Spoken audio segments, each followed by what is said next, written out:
Assalamu alaikum, everyone. So as Ramadan ends, I thought it might be useful to do a short video on how to calculate zakat. Usually, a lot of us use Ramadan as an opportunity to do a lot of good deeds, and one of them is, of course, making donations, helping those in need. And Zakat is also one of the mandatory charities of almsgiving. So today I'm going to talk a bit about Zakat itself. And I also did some calculation for my own Zakat, alhamdulillah. And I think it might be useful as I walk you through how I came about that. There's a sheet. Of course, I'm not going to disclose my personal numbers, but it's going to be helpful in terms of seeing how the calculation is done. And I also have a template, so that I made it more generic so that it could accommodate a lot of your concerns or what you have invested, or usually the components of wealth. So we'll get to that as well. But quickly, I mean, if you have any comments, if you want to, if you have any questions, you can reach out to my email address here, osmansohrawardy@gmail.com, osman.sohrawardy@gmail.com. Don't forget the dot there. So quickly today, I'll talk about the importance of zakat, and then calculating zakat, which is actually the bigger portion of my today's discussion. And then of course, the other things I want to talk about is I'm not going to be covering these things. These are exclusions from this video. If you need me to talk about this, I can do a separate video or some other discussion. First of all, in-depth discussions of zakat. So I'm not getting into the in-depth rulings of each and every item. The debates, like the fiqh or the jurisprudential, discussions around certain things, whether it's allowed or not, the disagreements, the opinions of scholars, I'm not getting into that. Who zakat should be given to, I'm not also covering that. That's a whole different topic on who the zakat could be paid to and who not. And lastly, I'm not going to cover livestock, like cattle, goats, all that is not covered as part of this, or agriculture produce, which is also known as kosher. That also is not going to be covered as part of my discussion today, or khums. So these basically are also forms of, usually the scholars have categorized these as part of zakah, but I'm excluding them for today's discussion. I'm focusing more on the needs of the majority of the people, or the majority of the Muslims, like usually the amount of wealth we have these days is mostly like, in banks, bank accounts, properties, gold, jewelry, that kind of stuff. So I'll get into that. Now, quickly highlighting the importance of zakat. First of all, the meaning of the word zakat itself. The different meanings, but the most widely used or mentioned are it purifies. So basically, it's a way of purifying your wealth. So when you remove zakat, when you take out zakat, then the rest of your wealth is purified and fit for you to use. Growth. This is a very important meaning. Zakat itself also means to grow, and this is something I've had personal experience of. When you start paying zakat and you make it a habit, and you try your best to pay the right amount, and you make the effort, you'll see your wealth grow, inshallah. And so that signifies zakat itself. And of course, in the Quran and Hadith, there are implications of, when you pay charity, Allah will bless you 10 times or even more than that. Like sometimes it's even like 70 or 700, or there's no limit to His blessing you. So that's also what zakat means. You pay and it grows for you as well. Now, but on the practical side of it, it's basically taking out 2.5% of your annual savings and giving them to those in need. Okay, so it's just 2.5% and only of your annual savings, right? And it's mandatory on all adult Muslims that are in custody of nisab. In nisab, basically, you can say it's kind of your net worth. It's not really net worth; it's a more loose concept. But let's say it's equivalent to 85 grams of gold, right?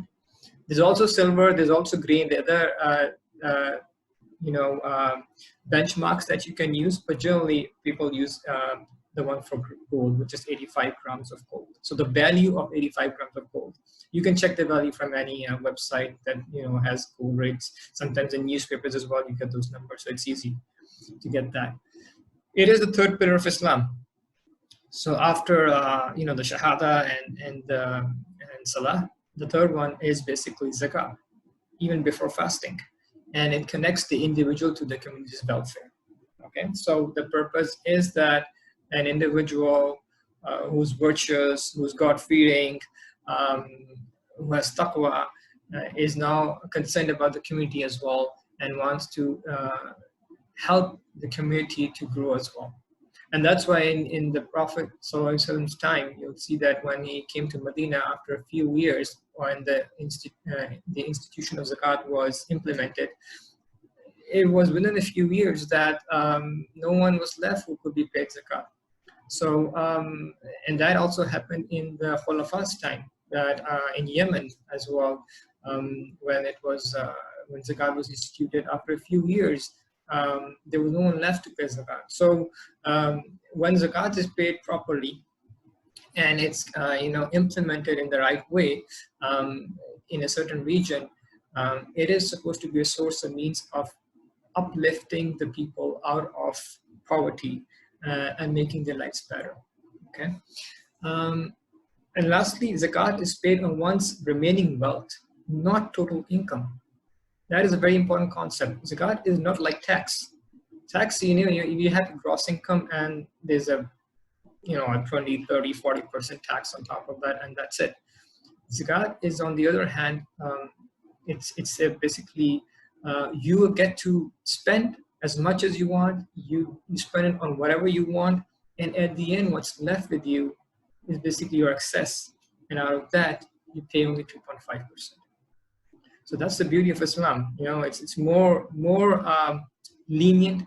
It takes account of more of the practical side of people's needs, because there might be a family that has 2 individuals. There could be another family that has 20 people that are dependent on this one individual. And if both of them are earning the same income in a tax environment, they'll both be slabbed at, let's say, 40%, 30%, whatever the rate is. But Islam will take account of the individual's needs and his family's needs and those that depend on him or them. And so it is more practical from that point of view. Okay. Now, the reasons for paying Zakat. There are numerous hadiths, narrations that provide the reasons why Zakat should be paid. The first, of course, is basically it's due for the needy. It's not even your money. And people sometimes think, oh, I'm paying Zakat. No, even when you're supposed to be paying Zakat, you should be humble. It's someone else's amana that is with you. It is their right that is with you. Allah gave it to you so that you could pass it on to them. It's not for your keeping. So you should remember that it is a right for those needy. That 2.5%, it was never yours. And that's why it also protects the wealth from loss. Okay, so if you take it out, it will protect your existing wealth as well. And not only that, it will be a growth in the wealth that I mentioned earlier. And it also protects the pair, the individual that is paying this and their family from problems, from issues, from other kinds of worries as well. It's not just a financial connection. There's also this aspect of Allah's blessings being brought on that person, right? I will just to quickly give you a flavor of what the hadith talks about for the reasons for paying zakat or the importance of zakat. There's one in Bukhari which talks about that zakat never remains mixed with any amount of wealth upon which it is due, except that it destroys and rots it. So as I mentioned earlier, because it's not yours. And if you decide to keep it with you, then basically it's kind of like illegitimate income, right? That you've got someone else's income that you're holding on to and not giving to. And so when that mixes with your legitimate income, then it becomes a source of destruction for all your income. So that is, a clear warning in terms of people who don't, avoid paying zakat for whatever reasons. Secondly, when any amount of wealth is destroyed on land or sea, it may be that its zakat was not paid. This is a hadith in Tabrani, and it's considered authentic as well. So it is Rasulullah said here that it's possible that any wealth that is destroyed, whether it's on land or sea or anywhere, you know, something fire burns it or just lost. Right now for COVID-19, you know, there have been so many losses, and people have lost a lot on their markets, on the stock markets, on the wealth, on the property and all that. Businesses have run up. It's possible that zakat was not paid on them. It's quite possible. But it's not like a general rule. That's why you see in the wording of the hadith itself that, you know, it may be.